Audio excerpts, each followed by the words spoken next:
The night has come, it's cold and losing my control. Your light is gone, and lonely darkness fill my soul. I wish that you could save me from my isolation. It's way too complicated. Let's start this conversation. Let's start this conversation. We got no relation.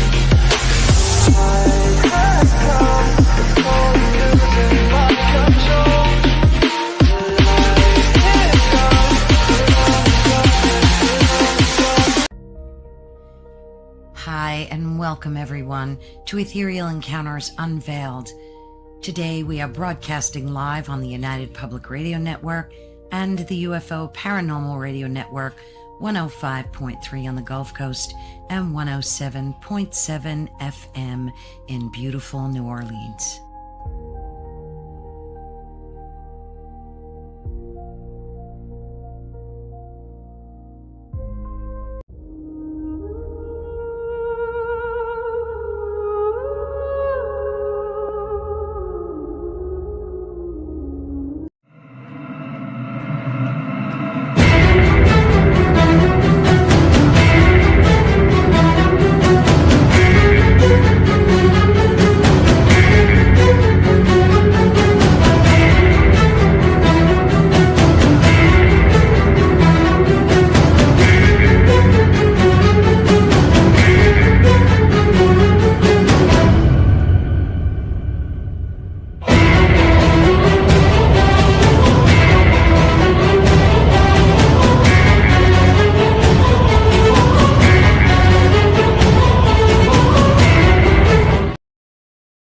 Hey, welcome to the Sunday night edition of Into the Night with me, your host, Sean Kelly. I want to thank UPRN Talk Radio, 105.3 Mississippi, 107.7 New Orleans, for allowing me to give you two shows a week, Sunday nights and Tuesday nights from 8:10 to 10:10 p.m., Sunday nights, and on Tuesday nights from 8:10 to 9:10 p.m.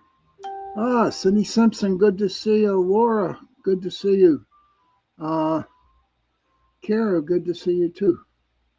But yes, it's still hot and muggy and humidity here in Pittsburgh. It says 86, but with the humidity, it's like, to me, it's like 150,000 degrees hot. So I don't know. So before we get on, I have a question to ask you. Okay, I have a question. Hey, Donna. What happened on this date, August 9th, 1964? It was mind-boggling. It was crazy. It was intense. And the world has not recovered from it yet. So, okay, let me repeat that question. If somebody gets the answer, okay, kudos. But what major event happened on August 9th, 1964? And I will give you the answer. Hey, Heidi, good to see you. And I will give you the answer during the show or until someone finds it right. I'm going to repeat that one more time. August 9th, 1964, some major event happened that changed the world. So that is the question of the night. Okay, Laura, good to see you, hon. But so tonight's going to be an interesting night. Okay. Some people call it high strangeness. Some people call it other things. I just call it weird stuff. You know what I mean? Weird stuff. Because a lot of shit happened here in Pennsylvania. Okay. And to this day, no one really has answers for it. Now, what I mean by weird stuff is the first thing I want to talk about real quick is Kecksburg. Kara says August 9th is famous for major historical milestones, including the 1945 atomic bombing of Nagasaki. Gerald Ford taking the U.S. presidential oath in 1974, and the UN's International Day of oh 1964, not 74. No, no, not at all. Keep guessing, buddy. Bro, just keep on guessing, hon. But so when I mean by weird stuff, like the deal that happened in Kecksburg in 1965. Hey, Gary. That happened on December 9th, 1965. Okay. And thousands across multiple U.S. states reported a brilliant fireball in the sky before it landed, triggering local military condons, civilian witness claims of a government cover up, and a decade long enduring UFO legend. Uh, Addie Davis became the first female Southern Baptist church. No, I'm sorry, Kara, that's not the answer. Heidi is, I'm intrigued with weirdness. that you are. But what's crazy about Kecksburg, okay, I'm going to read up a little bit here.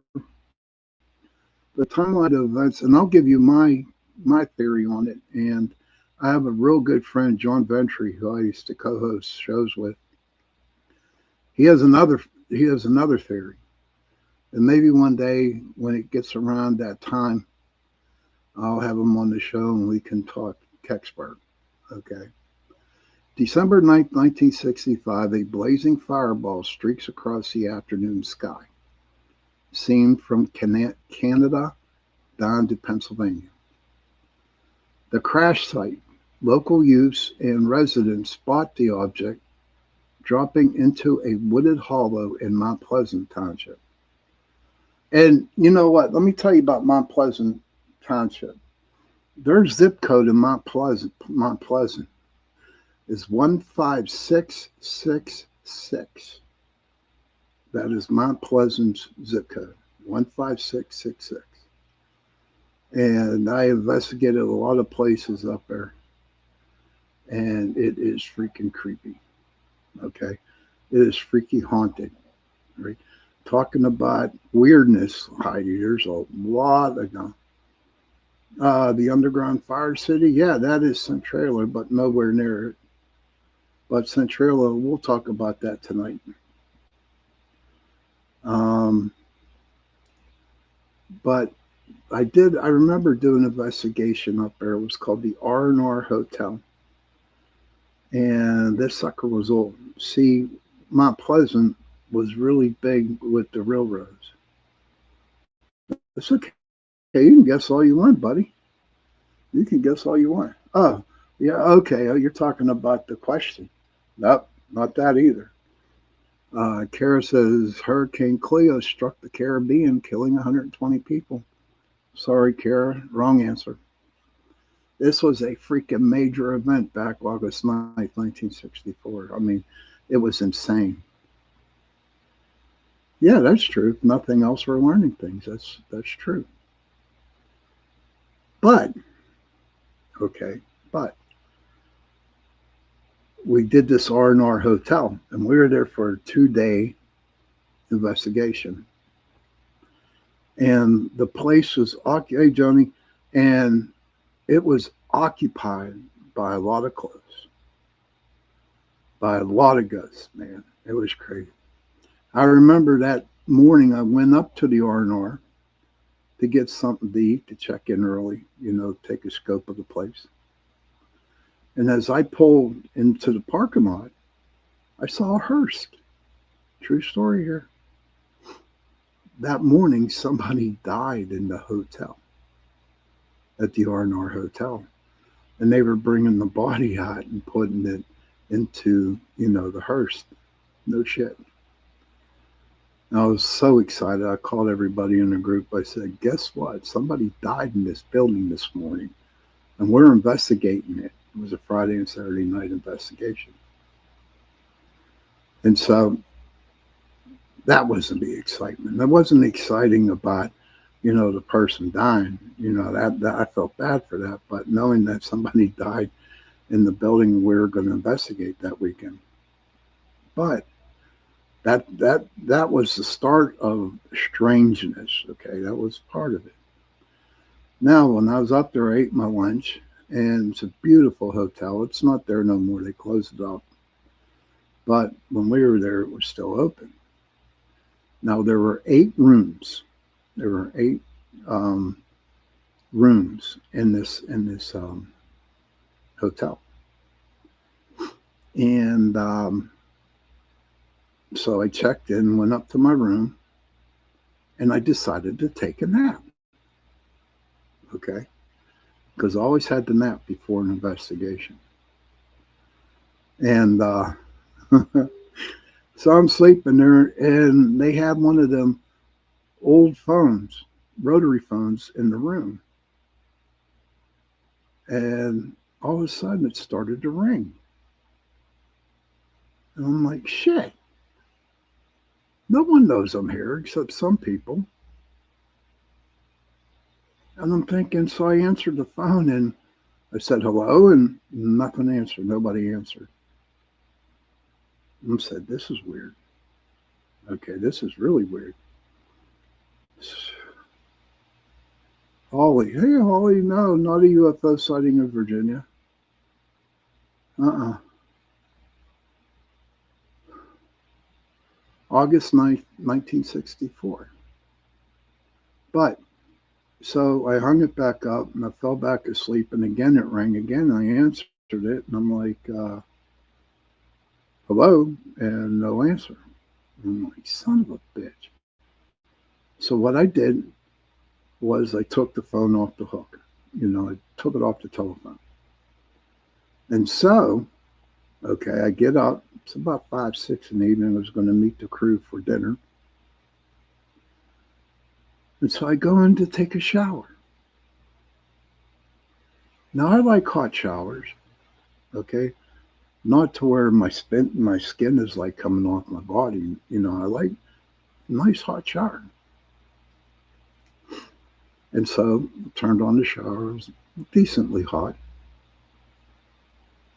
And I'm in there, yay, doing my thing. And all of a sudden, the water got really cold. And I'm like, what the F? This was warm now, and all of a sudden, it was cold as hell. I was like getting mad. A damn phone ringing in my room. Nobody answering. Taking a nice shower. Okay. Taking a nice shower. And then all of a sudden the water turns cold. So I shut it off, turn it back on, and it stayed hot. And I'm like, what the hell? So we go down to eat at the hotel. And I asked the person who owned it, I said, are your phones in the rooms connected to an outside line? Can somebody from the outside call in to the hotel? And she said, no, why? I said, I was taking my nap and the damn phone went off twice.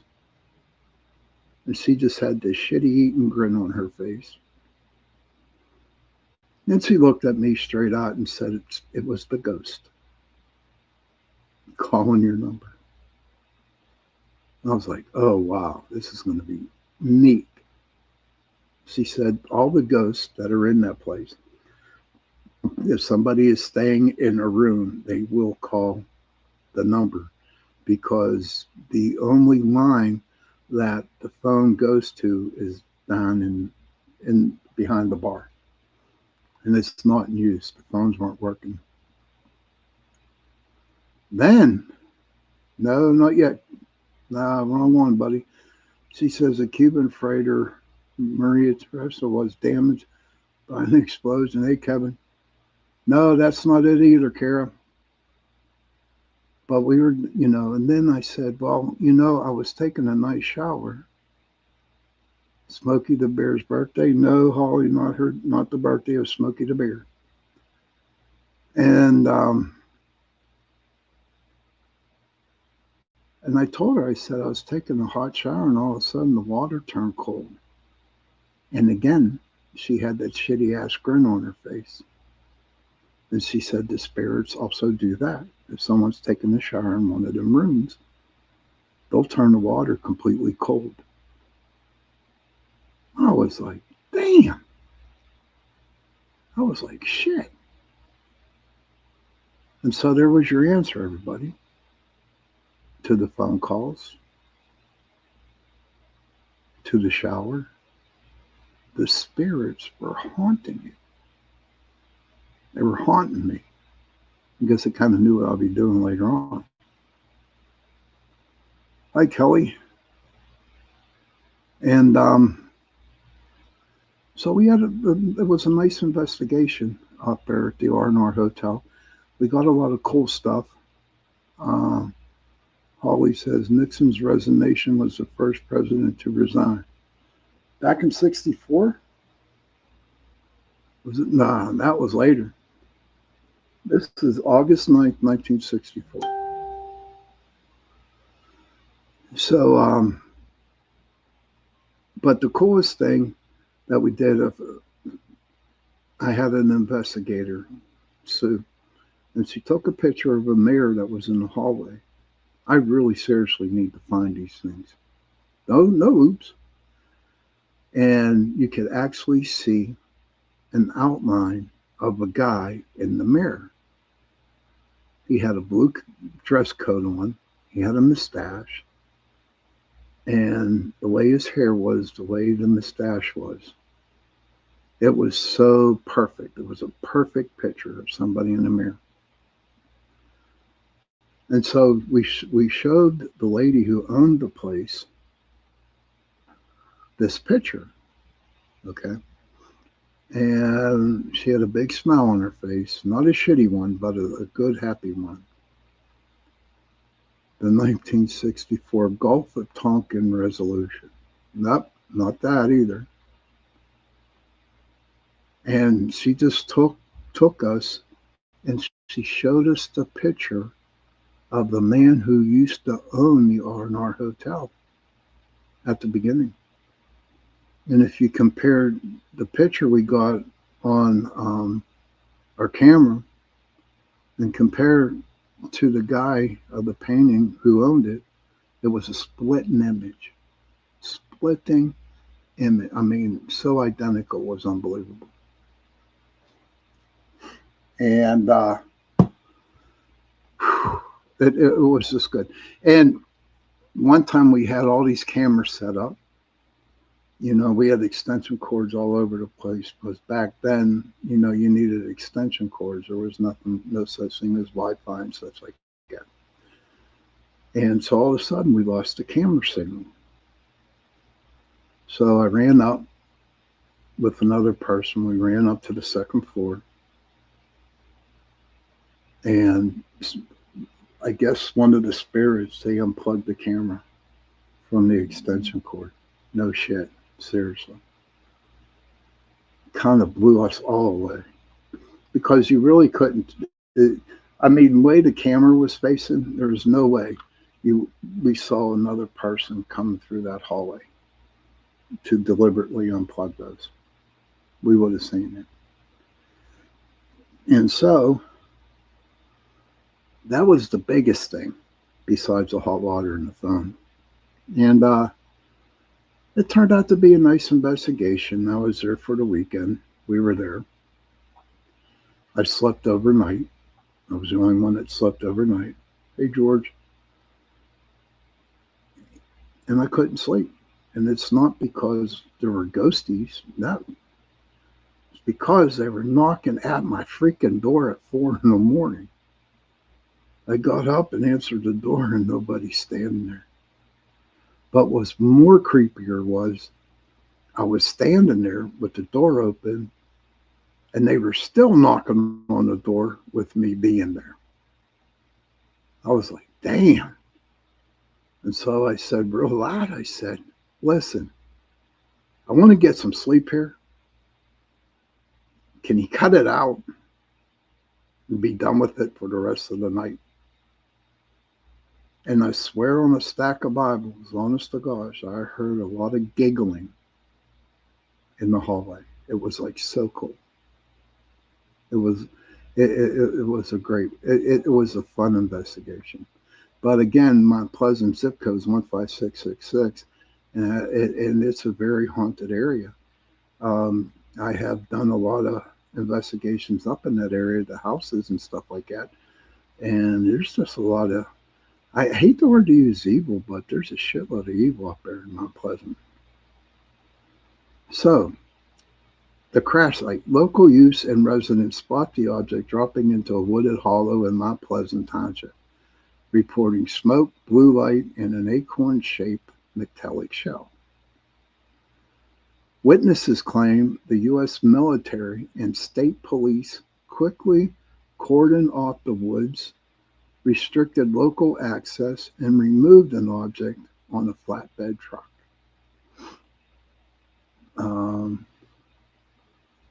And when we come back from break, Kara and Holly and everybody, I will give you the answer to the question.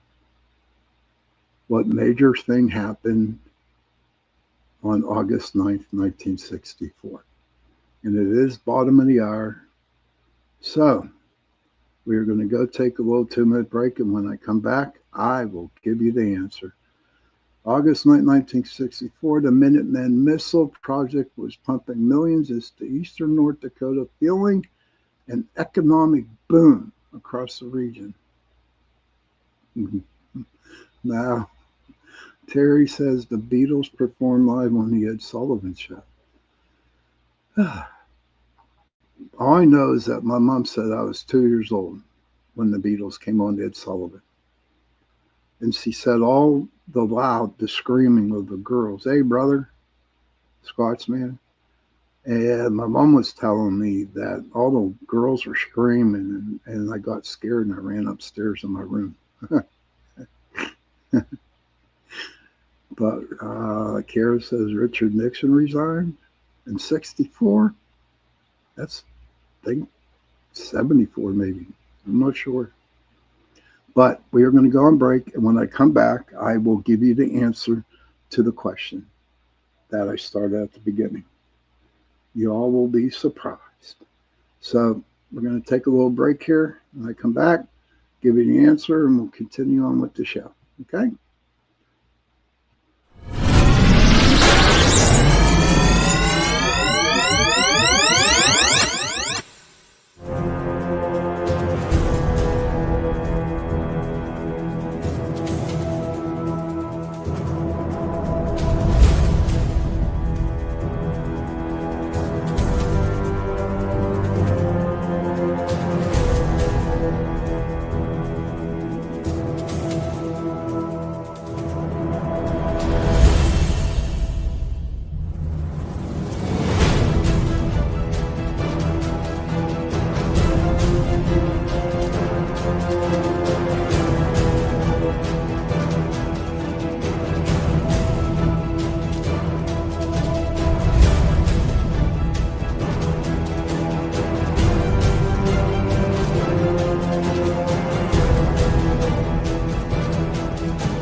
Hey, welcome back, everybody, to Into the Night with me, your host, Sean Kelly, for my Sunday night edition show on UPRN Talk Radio, 105.3 Mississippi, 107.7 New Orleans. And I guess I'm here and I will tell you the answer to the question. Thank you, Heidi. Thank you, Kevin. Okay, the question was at the beginning, what happened that changed the world in August 9th, 1964?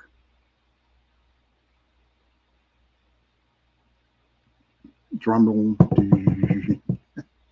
My brother Patrick was born. Today's his birthday. My brother's birthday.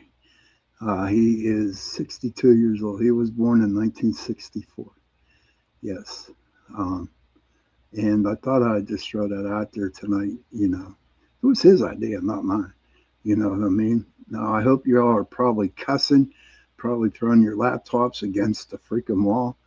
And you say, "Oh, Sean, you dummy. Oh, calling me every name in the book. Heidi, my ears are burning here. There's all kinds of that." Johnny says, "Happy birthday, Patrick." I'll tell him that. But I thought it was pretty cool. You know, he asked me to do that for you guys. He was going to come on, but he's just feeling a little bit under the weather. So the answer to my question was my brother's birthday. Holly says, "Wow, today is my middle son's birthday, 50." So, okay. So, yeah, was that was something, huh? I had everybody going. It was like really, really cool. Oh, happy birthday to your middle son. But yes, that was the major thing that happened that changed the world August 9th, 1964. Okay, now we can get serious. It took everything I had to hold that answer in, but it did. Now back to Kecksburg, okay? So, the official story is NASA and the U.S. government initially and consistently maintained that the object was simply a brilliant meteor entering the atmosphere. Audrey's having the Audrey musical show at this moment, and I didn't know anything about it. I don't know, Grandma. Please tell Audrey I said hello and give her a hug from me, please. I appreciate it. Later, civilian investigation suggested the debris may have been a fallen Soviet satellite or a classified U.S. General Electric Mark II re-entry spy vehicle. And then local folklore perpetrated by UFO researchers insisted an alien spacecraft with mysterious markings was hauled away by the military, leading to decades of lawsuits. Yes. And you know what? That's the explanation from the military and NASA. They have so many theories about Kecksburg. John Ventry has a very good one. He's very knowledgeable on it. And you know what? Me and him have, you know, debated on it. Okay. We debated on Kecksburg. And what I read, she playing drums. That's okay.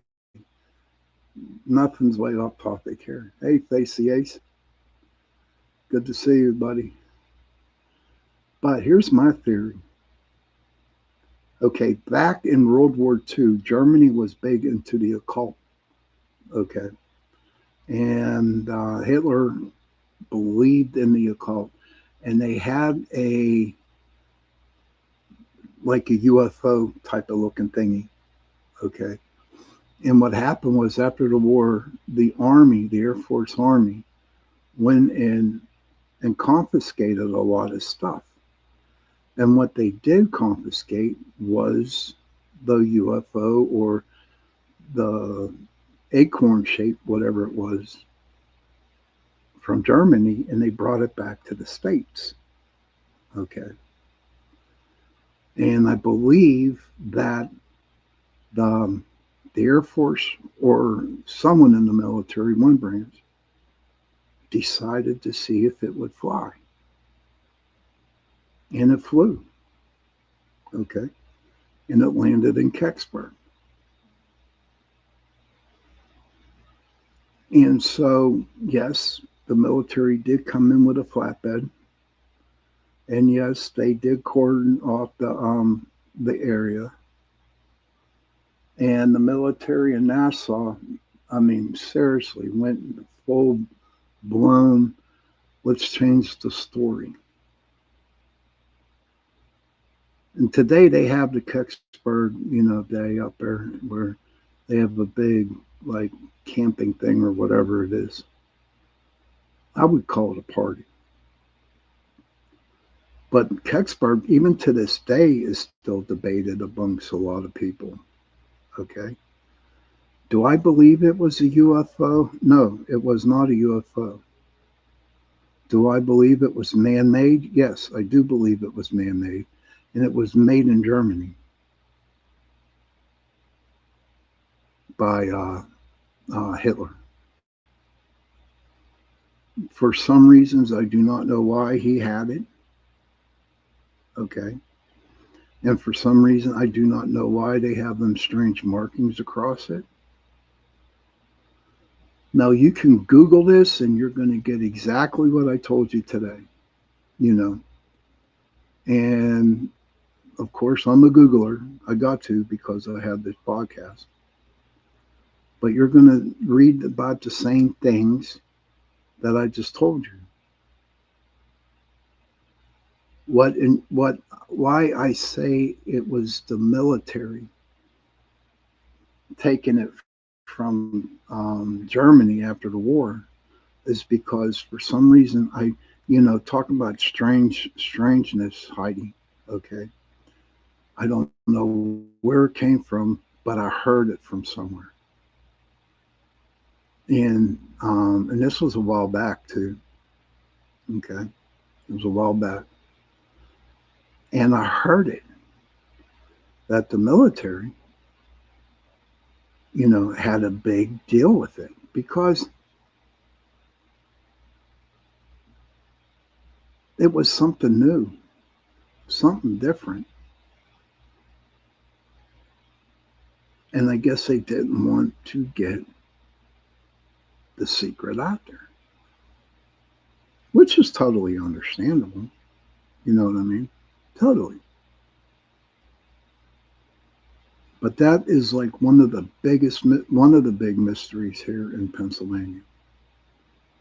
One of the strange weirdness stuff that happened. Okay. So Heidi, she brought up Centralia. And I brought up Centralia a couple times on the show, 2 or 3 times. And Centralia is no longer a town. And the reason being it's no longer a town is because, is it 1964 or 1962, one or the other? It was a coal mine town. And a fire started underground. And there was so much coal down there that the fire kept burning. And to this day, it's still burning down in Centralia, underground. I had the opportunity to walk through Centralia, and there are some parts of the road that is like really freaking hot. And it's because of the fire burning underneath. So what happened was everybody left the town of Centralia except for a couple of people because of the gases that were coming up from under the ground. But there's like 10 or 12 people that didn't move. They stayed there. But what the government did, okay, the state of Pennsylvania and the government, they eliminated their zip code. Centralia today has no zip code. Kara says, I heard they were trying to burn the landfill of something like that and it caught the coal on fire. It's possible. All I know is that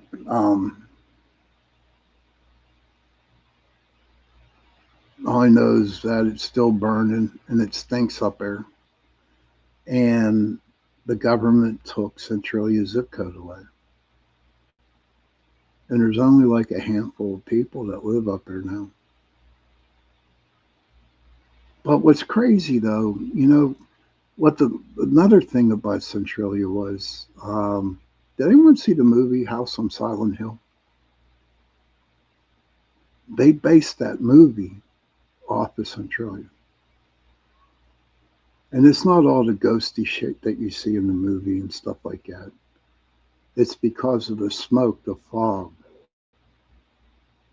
in the movie itself on the hill. And that's what Centralia, I mean, it was big. It wasn't as talkative, it wasn't as big as it was before the movie Silent Hill. And when Silent Hill said that they based the movie off of off of Centralia, then Centralia got really big. Holly says, "Happy birthday, Patrick." I will tell him. But that's another strange Centralia. And people to this day still live there. But what I want to say is, okay, to me, they claim it as a ghost town up there. You could see by taking away the zip code, you could see by all the abandoned buildings up there. And people think it's really freaking haunted up there. And it really isn't. It really isn't. It isn't haunted. I mean, there's some areas that are haunted, but the way people put it in the papers and stuff like that, you know, the bit when the movie came out, they really made Centralia this huge ghost town, and you know what? It really wasn't one. I mean, they have ghosts there, and a lot of people do go into Centralia and do investigate it, but don't get caught. Don't get caught. You'd be spending the night in jail and having a big, big fine. And there's another place, and this place is this little ghost town is called Yellow Dog. And the deal behind Yellow Dog, and it's not far from where I live. Okay, in fact, I go fishing up there, up in Buffalo Creek. It's around that area up there. But I want to do is I want to find the story behind it because I really looked it up. Um, I look, I to you. Let me see if we can get it. Okay. All right. Yeah. Okay. So it's called the Yellow Dog Village. Is a mining company town turned ghost town in Armstrong County, Pennsylvania.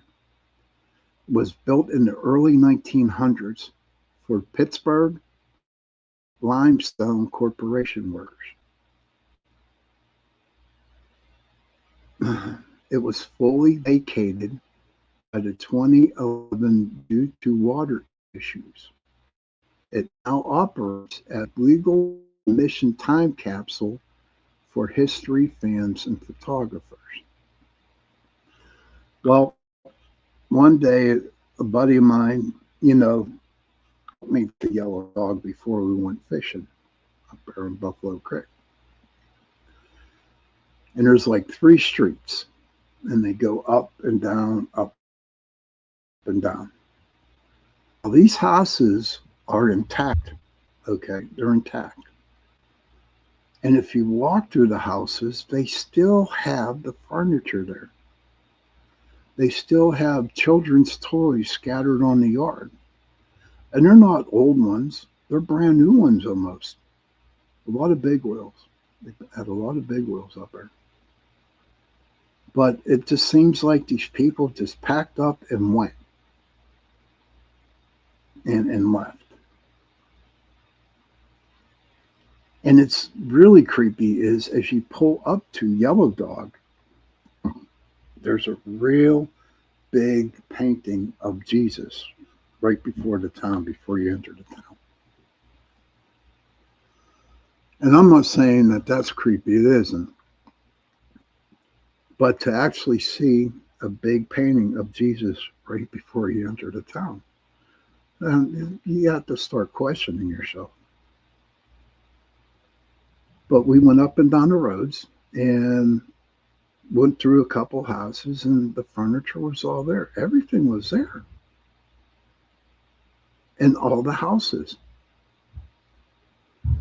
Now, some of the houses were, I mean, the wood was getting bad, and some were like, you couldn't walk in them because they were bound for demolition because they just, the wood turned out pretty bad.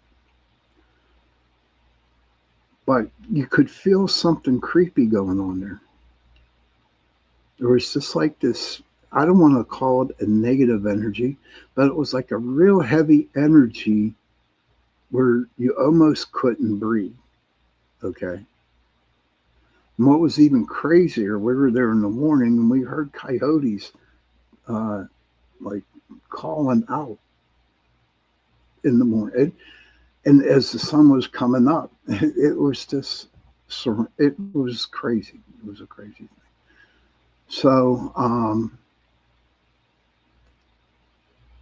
So, okay, here we go. It's the atmosphere and experience features 26 preserved buildings, including homes containing old furniture, clothes, and personal papers. Yes, and all the homes almost. Offers a spooky, quiet, rural setting where visitors see nature slowly reclaiming old wooden structures. Unlike illegal trespassing spots, the owner offers a guided historical walks and photo excursions. If you're ever up in the Freeport area, in the Slate Lick area, make sure you go to this little town called Yellow Dog. Okay. And how it got the name Yellow Dog, let me see if I can find it here. Um, how it became Yellow Dog was, like they said, the limestone company, right? Um, it was a non-union um, for workers, corporation workers, non-union. Okay, I mean, you could live there, you can work for the company, but you were not allowed to join a union. And so at the time, a lot of the people who were in unions started to call the people who lived there yellow dogs. And that's how it became its name, because they were a bunch of non union workers. They got paid pretty good. They got some medical benefits, but it's just not a good sight. And if you're from Pittsburgh, unions are real big here in Pennsylvania, especially in Pittsburgh. But to be called a yellow dog by your other people that you do the same job as you do, maybe I could actually see the reason for them leaving. They do say there was a lot of water issues, but I keep going back to where I really think that the water, it was deliberately done to. You know what I mean? I really can't think of the name. It was sabotage. That's okay. That's what I'm thinking. It was the water was sabotaged. I truly believe that. And and that's why they left. It's a really cool town to go visit. It really is. So you got Yellow Dog, you got Kecksburg, and there's a couple other ones that are like ghost towns. Um, for me, it's ghost cemeteries, and I'm not talking literally ghosts that haunt the cemeteries. I mean, when you ride in the back hills of Pennsylvania, okay, when you ride in in them dirt roads back there, you come upon old cemeteries, okay, way back in the woods. I mean, they're so old that the headstones are just covered in black, no names, nothing like that. And I've been to a lot of them. I've been to a lot of them back there. And of course, yes, to investigate. Or we would be driving on the side of the road and we'd see a graveyard up there sitting on the hill or cemetery. Because I do believe, I don't know how it goes, but I think cemeteries, okay, um, is when there's a church nearby, I think, and then maybe I have it wrong, in the graveyard is where there's no church. I don't know any of that, but I don't know. Yeah, how about you? Anybody out there, in the chat room that would like to talk about some strange places, weird places where they live? That would be pretty cool, you know. But we are getting toward the top of the hour at 9 o'clock, and so we're going to be taking a break in a couple of minutes here. But as we go on the break, I'm going to find a couple other things, and then at 9:30, 20 to 10, then I'll draw the cards again. But it is awful warm out down in West Virginia. Okay, West Virginia has a lot of crazy things. Pittsburgh is in the Appalachian Mountains, so is West Virginia. And there's a lot of stuff that happens in those mountains down there. And I don't know what's happening to me right now, okay, to be honest with you. But I'm not thinking straight, you know. I don't know. So we're going to take this break, and when I come back, we'll continue with the show. Okay? So we'll see you in a couple minutes.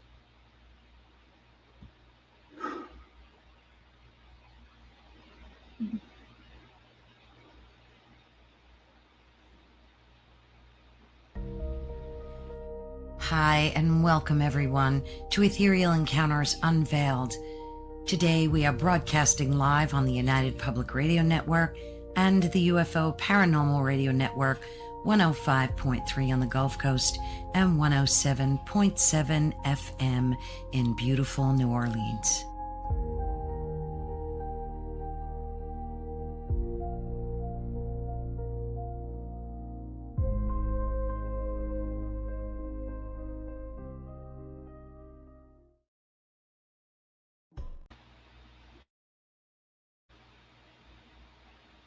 Oh, come on.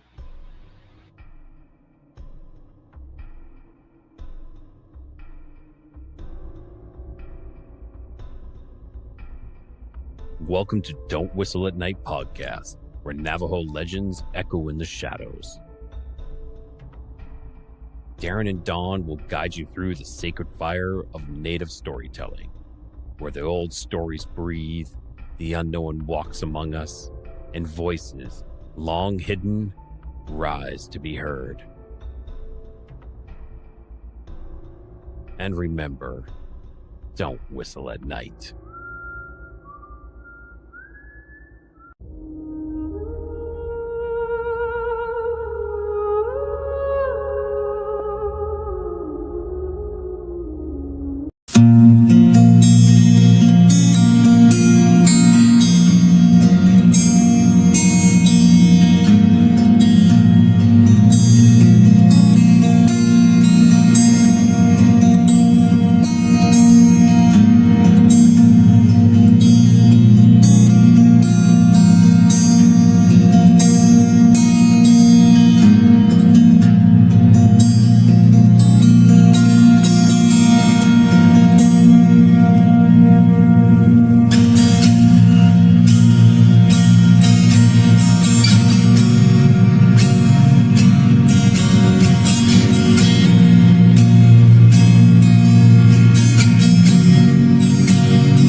Hey, everybody, welcome back to Into the Night with me, your host, Sean Kelly. I want to thank you, PRN Talk Radio 105.3 Mississippi, 107.7 New Orleans, for allowing me to give you two shows a week, Sunday night and Tuesday night. Sunday nights, 8:10 to 10:10 p.m., and on Tuesday nights from 8:10 to 9:10 p.m. So at the beginning of the show, I came up a question. I gave a question, what big thing happened on August 9th, 1964? And thank you, Kara. Thank you, Holly, for trying to find the answer, and everybody else. So the answer was my brother Patrick. It's his birthday. He was born on August 9th, 1964.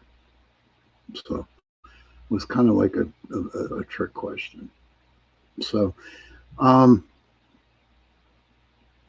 getting back to weird stuff and places in Pennsylvania. Okay, we have Chestnut Ridge in southwestern Pennsylvania, often called the Twilight Zone of Pennsylvania, in the Laurel Highlands.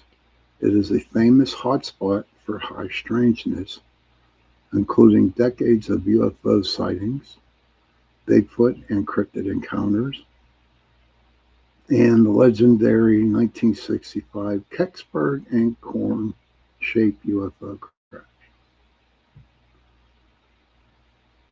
Numerous witnesses across decades have reported large bipedal cryptids, sometimes claimed to be seen in strange proximity to unexplained luminous orbs or craft.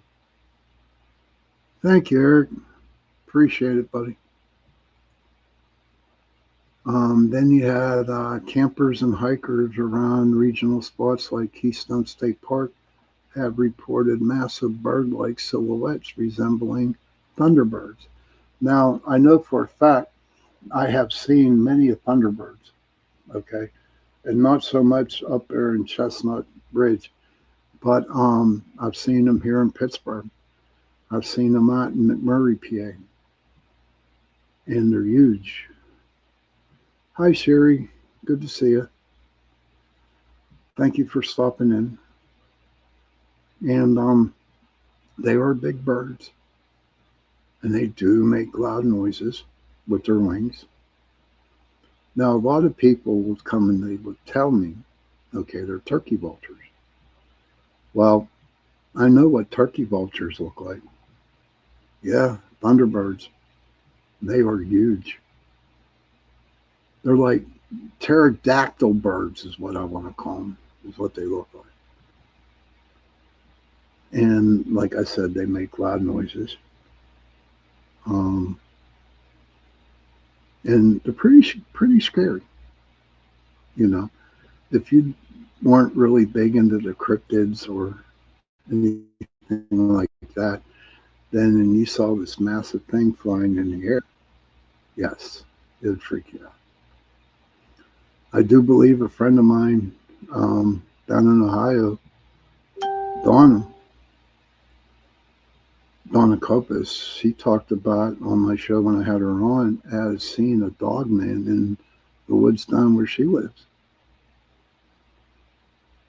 Hey, Michelle, long time, buddy. I hope you're feeling okay. I haven't seen you in a while.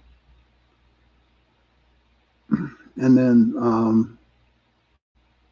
I still have a couple places down there that I want to talk about. But the anomalous lights, I identify glowing orbs, triangular craft, and strange tracking lights have frequently been reported darting silently over the ridgelines. And I don't know about you, but I truly believe, okay, I really truly believe that the UFOs and Bigfoot kind of work together. Okay. I believe that the Bigfoots come from another dimension. And I believe that the UFOs bring them from that dimension to our dimension. And then when it's all said and done, they go back, because you look at it, right? look at some of this stuff. I really can't witness or take anything from TV. Okay. Um, I do believe in Bigfoot. I do. Okay. But um, whenever you read reports, thank you, Heidi. She agrees. And when you read reports from the Bigfoot community, okay, saying that they have seen Bigfoot, and then all of a sudden they're gone. And Richie from Richie Banter and Mr. Wojo, they talk about seeing the lights when they're out in their woods looking for Bigfoot. And they really don't know what the lights are. But I believe that I'm sure Mr. Vogel saw some lights too. Um, Around, where Bigfoot is located, and I believe they already were. Uh, okay. I'm glad you're doing okay, and I'm glad that you're back. I'm not going to read what you wrote, but I'm glad you're doing okay.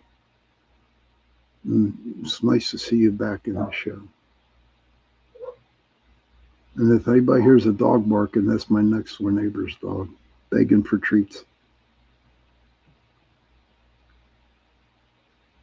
But yes, I believe that the UFOs and the Bigfoot work together, hand in hand. And I remember when I was with Chasing Prophecy with Jenny Nicasio. Okay, and a lot of people know her. Um, I believe she thought that some of the cryptids out there, especially the dog man, was created by the government. And it was an experiment that went wrong, and the dog man became, you know. So, is it possible that some of these cryptids that we have out here are mistakes from the government? Okay, whenever they were, I guess, DNA and cross DNA and things. And you can't tell me that it can't be done. It can be done today. Um, Someone real close to me does it. My son. He works with DNA, and it's real crazy what he can do. So I'll take.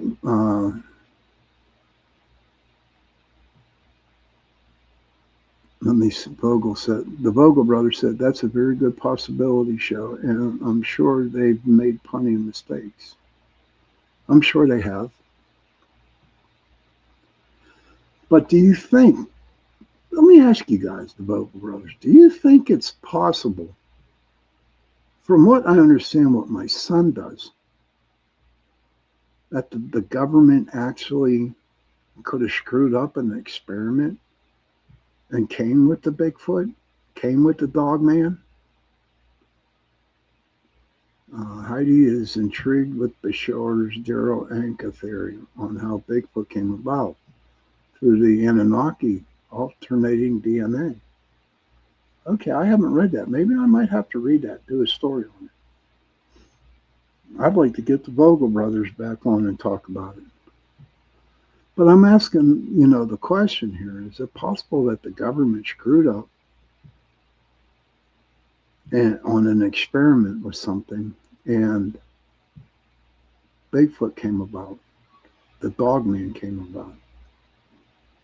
And who knows, maybe the Thunderbird came about. From what I know now, I bet you it happened. I bet you, I have no doubt in mind it's very possible that it happened. But back to what my son does, and I'm going to use Heidi as an example. It's all good, Heidi. It's all good. So Heidi has this company, and this company decided to build a cow. Okay, to build a cow. And so Heidi, her company, needs a DNA gene in order to help, say, like grow for the stomach of the cow. Well, what happens is Heidi's people, Heidi's company, will call my son's company, and Heidi will tell them what she needs. And what my son does is he makes that DNA for Heidi to use in order to make their cow. So is it alternating? What I know now, hell yeah, absolutely. Vogelbrush says, Sean, I have no doubt that I'm sure that we'll never find out about it, just like the UFOs it took 50 years, right? But I'm sure they've done experiments that have gone total haywire. Okay, that's good to know.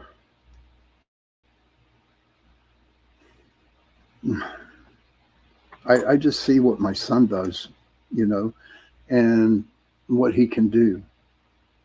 And it's crazy to make a DNA gene for a person who wants to build a cow. That's why you see all the meats that are factory made. I believe they are altered, but I'm not going to get into it. Not in this. This isn't the show to do it in. But before we go on our last break, I want to talk about the Mothman. Okay. Now, I may lose friends, but it is the free world, and I can say whatever I want to say, freedom of speech. And I believed at the beginning when I first learned about the Mothman, how it terrorized this one town. And people would see it flying and landing on their cars with red eyes and big ass wings and claws. Okay. And since I was new into the cryptids and about the Mothman, okay, I was intrigued about it. I really was intrigued. So I did a little bit of researching on it. Then I came upon a video, okay, about the Mothman. And it's nowhere on YouTube. It just, oh, I know I got it. There was a manager that I worked with who was really big, into the cryptids and such. And I was talking to him about it one day, and he said, here, watch this. It was like a little 10-minute thing, video on the Mothman. Well, here's what happened. Okay. So I forget the town or the state, whatever it was in, West Virginia, I don't know. But at the time, the city was actually disposing nuclear waste into a lake or into a river or something like that, in a body of water. They were dumping nuclear waste. And they were so afraid they were going to get busted. Okay.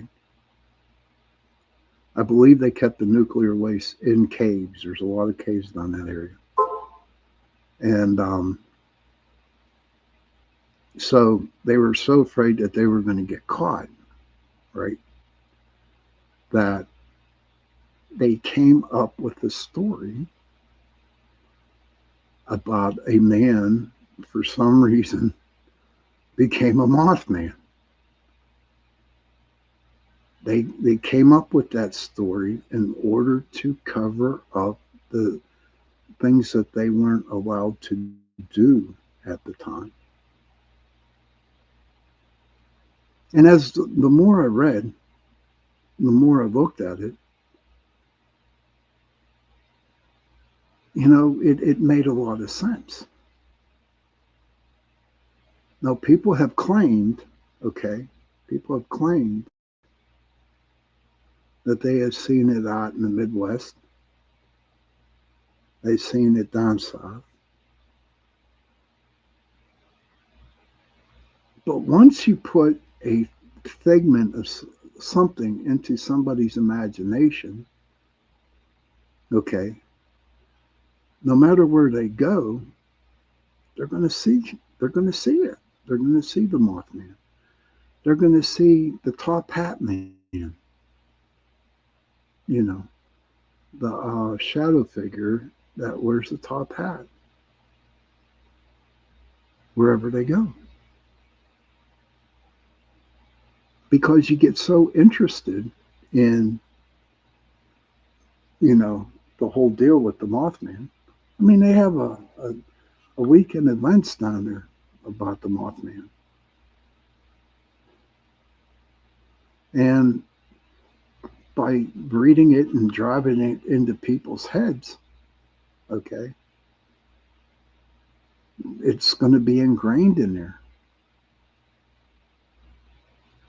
Just like people saw a ghost that's ingrained in their heads, so everywhere they go, they see the same ghost.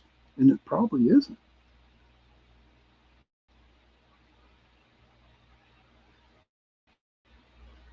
So when it comes to the Mothman, and this is my conclusion, and as you all know, I respect what people believe in. I'm not here to change their minds. I'm not here to judge them, because I'm not. But what I'm saying is, okay, I really believe that the Mothman was a made up story in order to keep people away from the illegal things that they were doing in this town. And the top hat man, okay, the top hat man,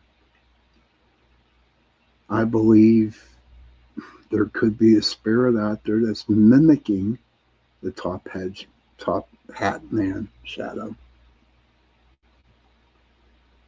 But I don't believe it's the same one.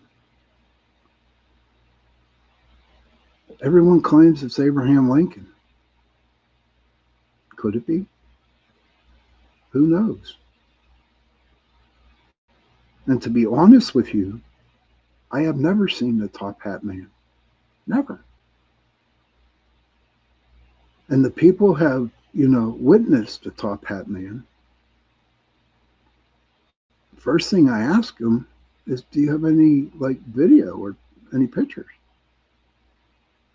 No, I don't, but I saw it. I said, okay, cool. You saw it. I believe you. But I'm the type of person that actually needs to see it.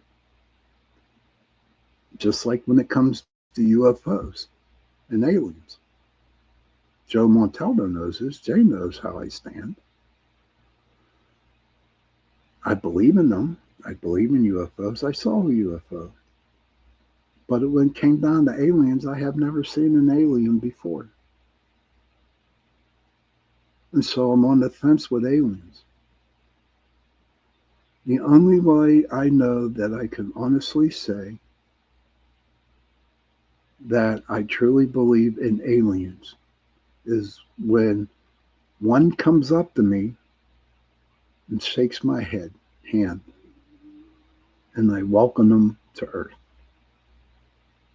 It's the only way I'm going to do it. It was the same way back when I was ghost investigating. Okay. At the beginning, I believed in ghosts, but I never saw one.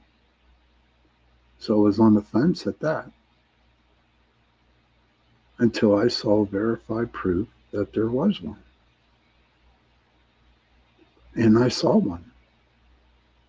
without the video, without the pictures. And then I seen more from pictures that were taken from my group members. I mean, I'm telling you, these are full body apparitions, you know, and so that took me off the fence into believing it. Do I believe in Bigfoot? Same way as I do with the UFOs, same way. But for me, I have to actually see it up front. Okay, Heidi says here, has there been any lore or myth about the Hat Man? I'm thinking maybe Tupalaya, entity created from a collective consciousness. No, hon, I guarantee, no, not Tupalia, but I know what you're talking about on that. That's a big blob. That's a big blob from all the angry feelings, all the energies that are inside your body, that are angry, sad, hurt, painful, the whole 9 yards. You know, that energy releases from you and it just makes one big blob. And people won't call it a demon, other people want to call it this and that, but I call it's just your negative energy that's following you. And what's crazy about that energy, that big blob of negative energy that is right next to you, that came from you, it does not have a heart. It does not have a heartbeat.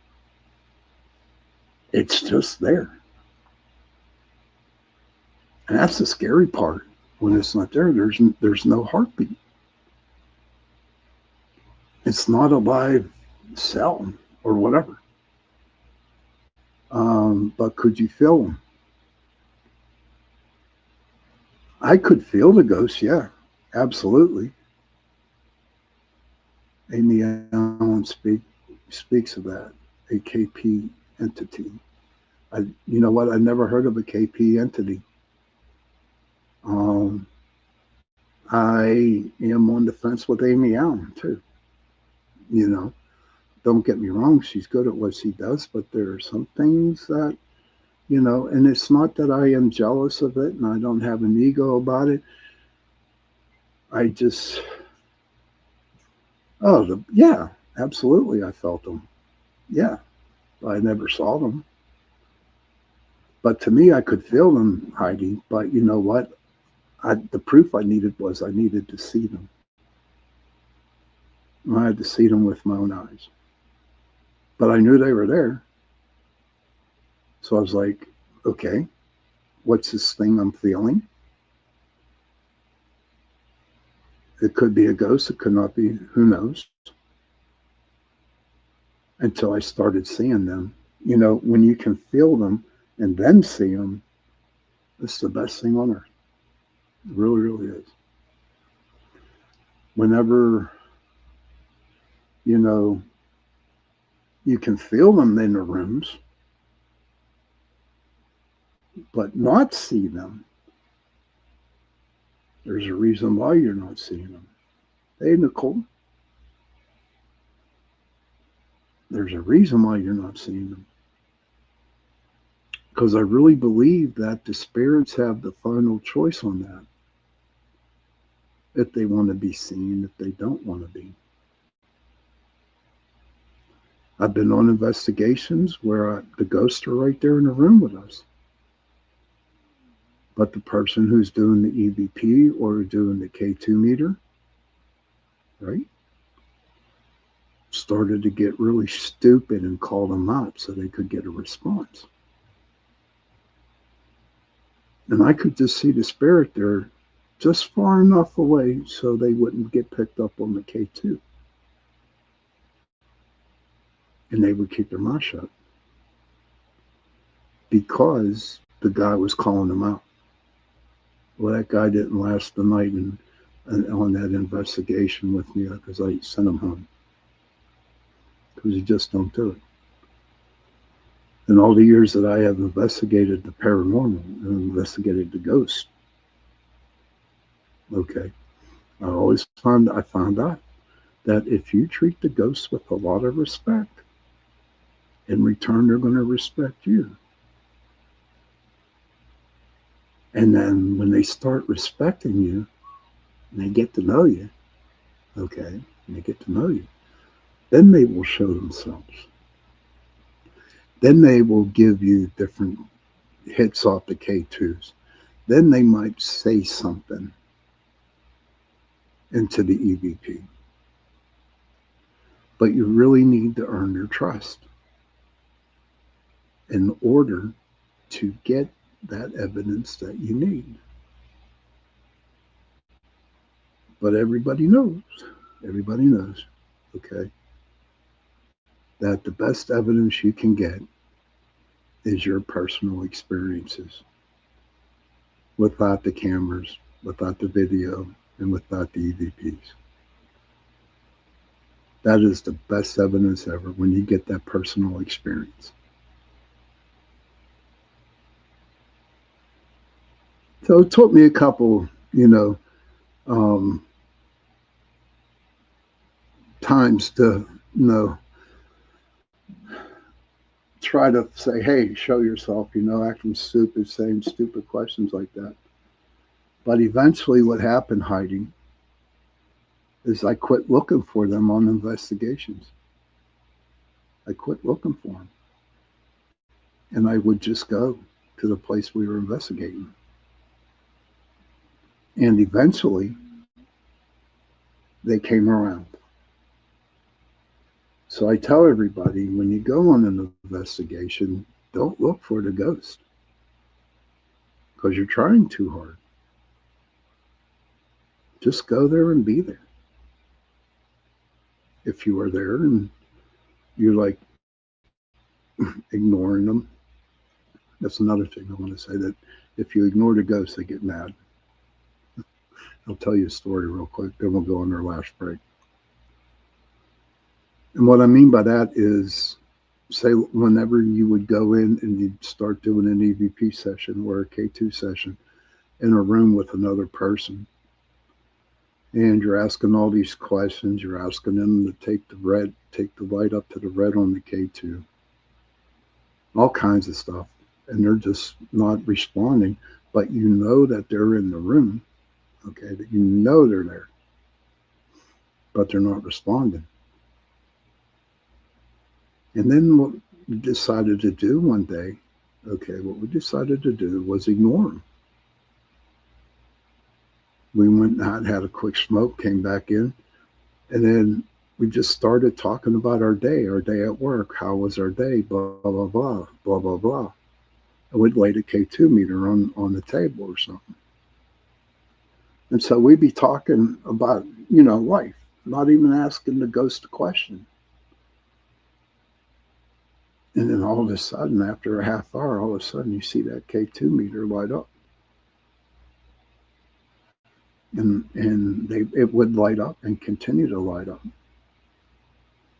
It was pissed at us because we were ignoring it. And it worked. And so we did a K2 session with it, and that was it on the investigation. So there's a bunch of little tricks that you can do. And one of them is, if you're on an investigation, just ignore them. Ignore them. And if you're out in the cemetery, you know they're there. Don't even look for them. Let them come to you. I'm going to tell this story real quick, and then we're going to go on our last break, and then we'll get into the animal cards. Pretty okay. So, it was one Christmas Eve. I had to go to my mom's friend's house to pick up some cookies, Christmas cookies, because my mom's birthday is on Christmas Day, and we have a birthday party for her on Christmas Eve. So on the way back, I decided to go visit my father, who's laid out in Holy Soul Cemetery. And so I go up there. It was just about dusk. It was going down. And I pulled out my chair that I had in my car. And I sat down and I started talking to my dad. That's all who I was talking to was my dad. And then all of a sudden I looked up, and there had to be about 20 ghosts, 20 spirits that were in front of me. They didn't circle me, but they were in front of me. And then my dad came up. My dad was there in the front. And they couldn't talk. I wasn't really opening up to see what they were wanting to say. I could just tell in their eyes that they were happy and that they weren't sad.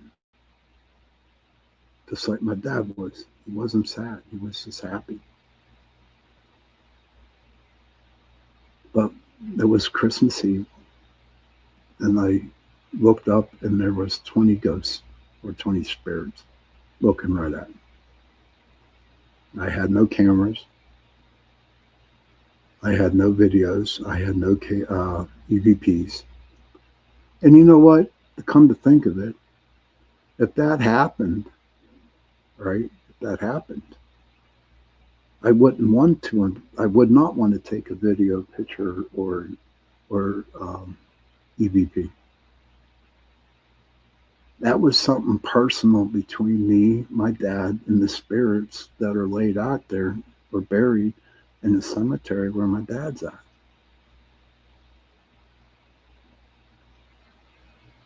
If you go to a cemetery and you just sit there by your loved one, don't wait for them to come to you.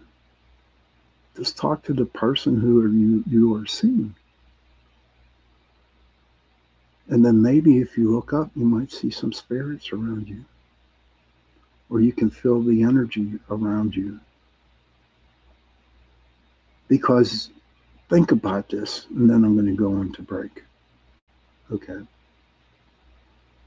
So you've been dead for about 100 years now. Okay. And the only place you hang out is right there at the cemetery where your headstone's at. So you're leaning on your headstone. You're like, it's been 100 years. And all of a sudden you see people coming into the cemetery with flashlights. You see people coming in with machines, equipment. And then you see people who come in that can actually hear and listen to you. Would you not want to go up and start talking? Of course you would. When you know you have somebody there that can understand you and can hear you, of course you are going to go up.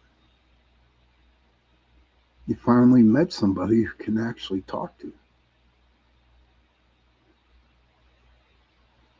You've been buried for a long time. Anybody. No one visits you no more. And you finally have the opportunity to go and talk to somebody. You go. They will go. Because they need somebody to talk to. Or just vent. But I wanted to share that story with you. And that little scenario there. So we're going to go on a break, and then when we come back, we'll wrap it up, and then we'll go into the cards. Okay? So I'll see you back in a couple minutes.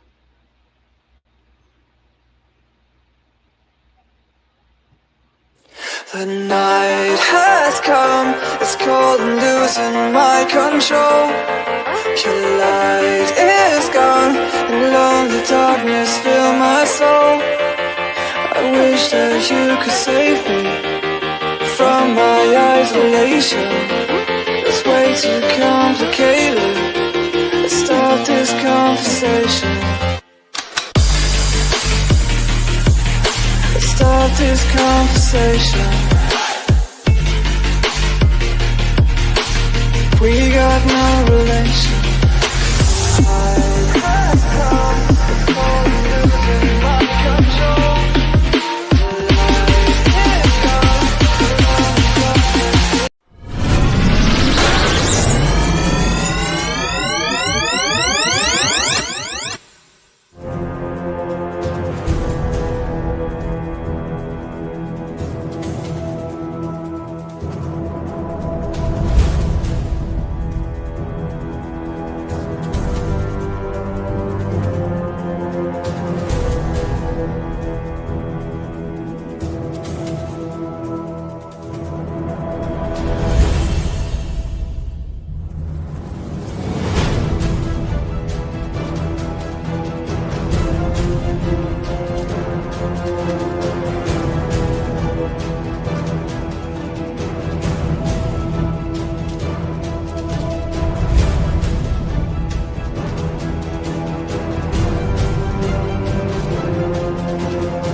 welcome everyone to Ethereal Encounters Unveiled.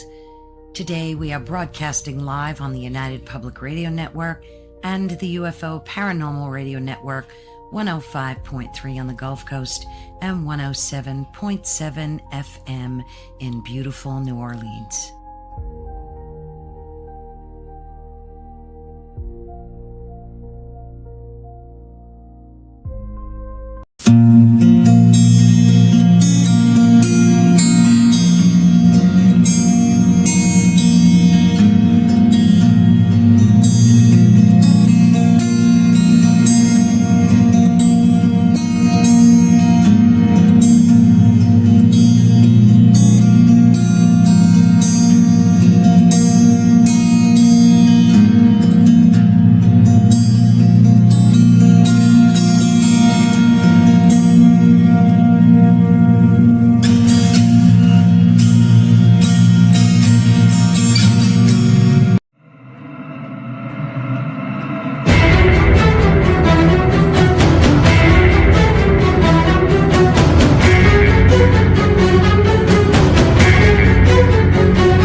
Hey, welcome back everybody to last half hour of Into the Night with me, your host, Sean Kelly.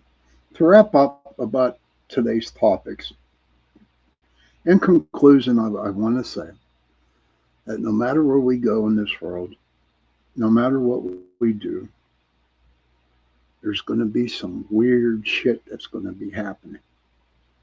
Hey, Buck Brown, good to see you. There's going to be some weird stuff happening to us, or we're going to see a bunch of weird stuff happening. And if, in my opinion, if you want to stay sane, care. Oh, don't be sorry, please, please, please. Thank you. Don't be sorry, Kara. It's okay. I'm just glad you're here. But just don't go down. Thank you, Kevin. Those are big ones too, man. And linger around every corner. Welcome back, lurking and lingering around every corner. That's cool, Heidi. Thank you for the wolf and snake, Kev. Appreciate it. But don't go down a rabbit hole on some strangeness or some weird shit that's been happening around you or with you. Oh, mouse and rabbit. Interesting. And just continue doing what you do for yourself. Walk your path. Walk your path.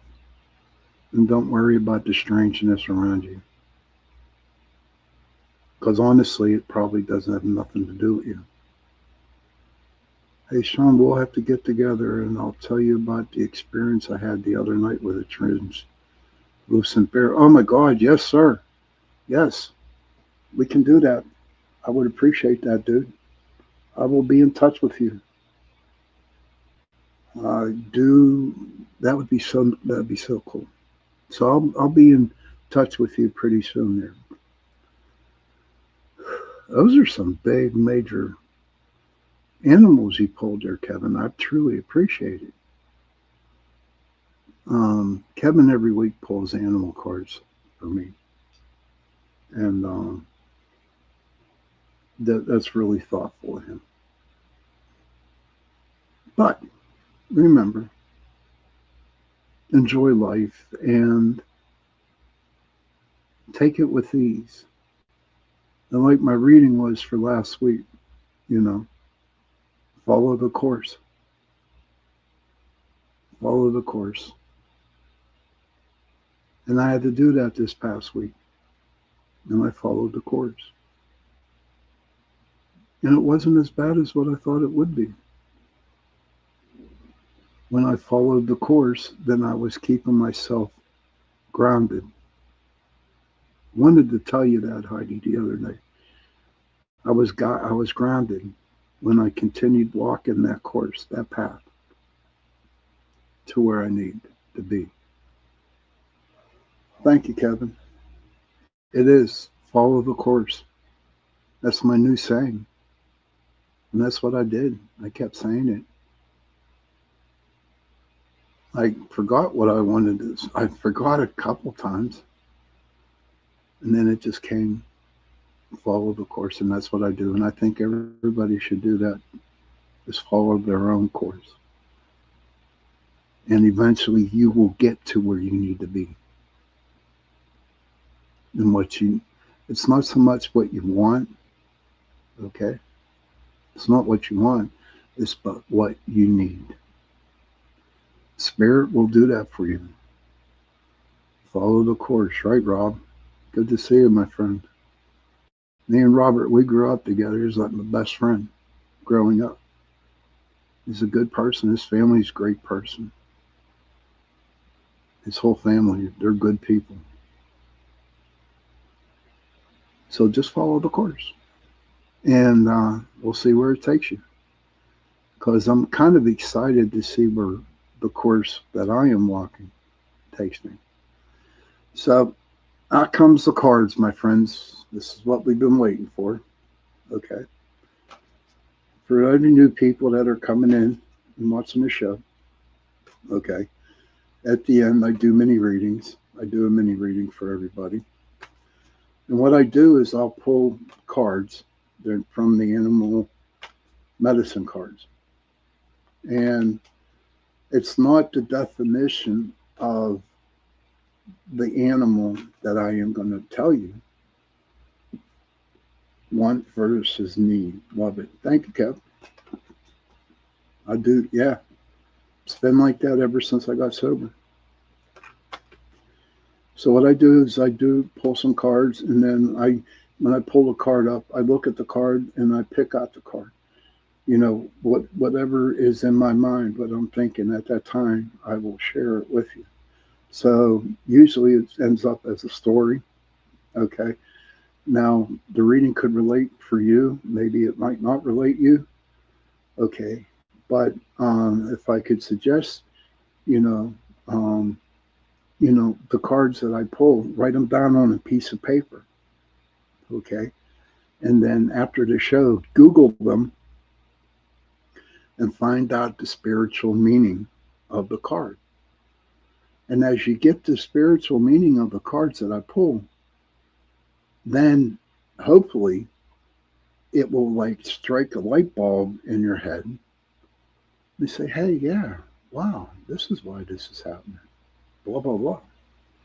So I just got done shuffling them. Take a deep breath. Okay. I'm going to cut them. 1, 2, and 3. Okay, here we go, guys. Here we go. Okay, the butterfly. First card I pulled, the butterfly. Now we all know the butterfly, I just see everybody spreading their wings. Okay, they went through the transmutation, whatever you want to call it, where they started off with an egg to a pupa to a cocoon or whatever, and then they became a butterfly. And this is where everybody's at right now. And everybody is just like excited, like happy to be free. Transformation. Thank you, Kevin. And you guys transformed from a little egg into something very beautiful. And this beautiful butterfly that is flying around is just like happy and lucky and just happy to be alive is what I see in that butterfly card for everybody. Yes, I see everybody is alive and they're happy and they're moving around. Hell. The coyote, the trickster. So I like where this reading's going so far. So the butterfly, you're moving around, you're all happy, you're just free, you went through hell to get to where you're at right now, the big, beautiful butterfly, checking out the different weeds, checking out the different flowers, checking out the different people out there, um, checking out the different situations, landing on a branch that might have something that might be intriguing you. And then comes the damn coyote, who is the trickster. And all of a sudden, you're like, wait a minute. You start thinking, okay, this person that just popped into my life, it's like telling me to do something. It's telling me to go over here and do this. And it's telling me to come over here and look at that tree branch. It's like really confusing you. You're like, I was free, I was happy at one time. Then, of course, the trickster, the coyote's pulling around and he's trying to not intimidate, but he's trying to pull you from what you are doing. He's pulling you from you being happy. There's somebody out there in this world right now that is trying to make life hell for you by tricking you into something that the trickster wants you to do and not what you need to do. Make sense? So far, it does. Okay, the dolphin, right? The dolphin is mana, breathing, okay? And the dolphin can go long distances in the water and it's breathing. So I like where this is really happening now with the trickster trying to tell you what to do and trick you into doing something that you really don't want you to do. Um, maybe throwing a monkey wrench into your happiness that you got right now. But the dolphin comes along, okay, the dolphin comes along and he says, you know what, little butterfly, you follow me, okay? Hop on my back and let's go far away from the trickster, from the coyote. And so the little butterfly, he goes on the back of the dolphin and they're moving, okay?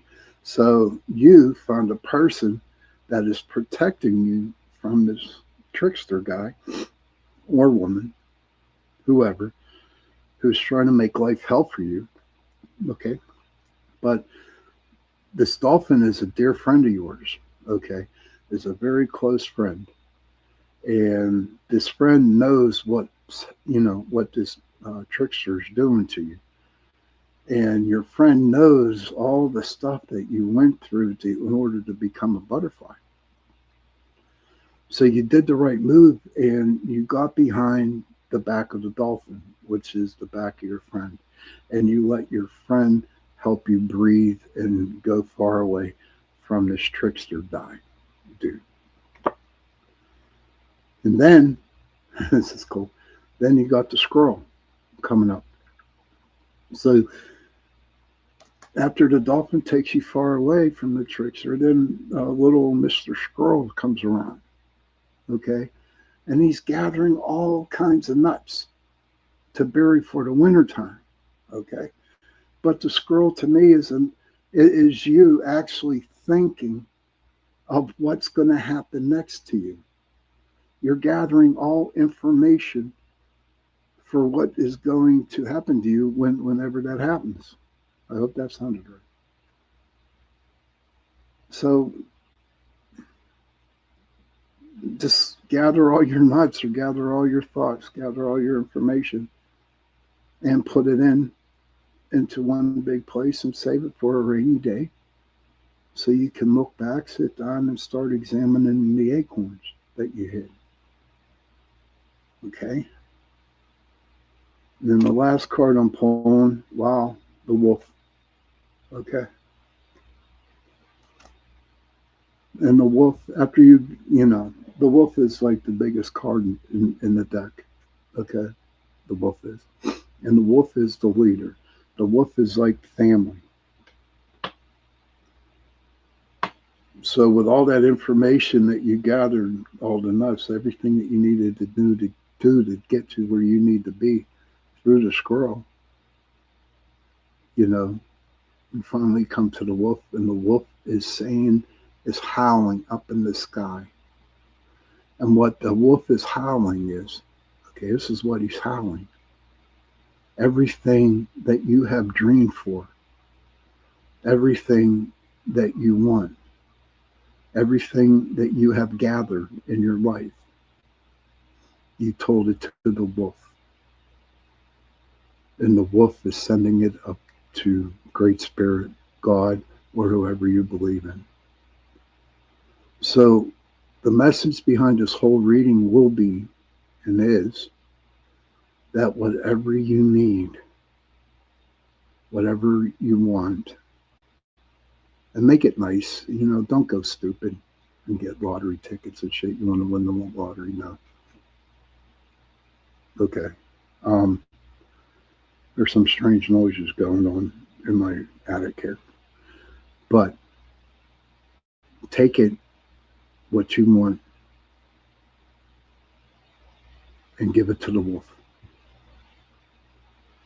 And let the wolf send it up to God or Great Mystery or Buddha.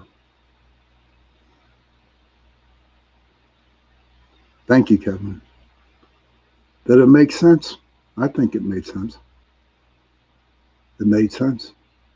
But you also got to remember, too, in this reading, okay, that you had to do all the work. You had people helping you, like the dolphin helping you. But after the dolphin got you away from that bad person, away from that trickster, okay, then you got to the scroll where you were gathering all the information that you needed to get what you want. And then you gave it to the wolf.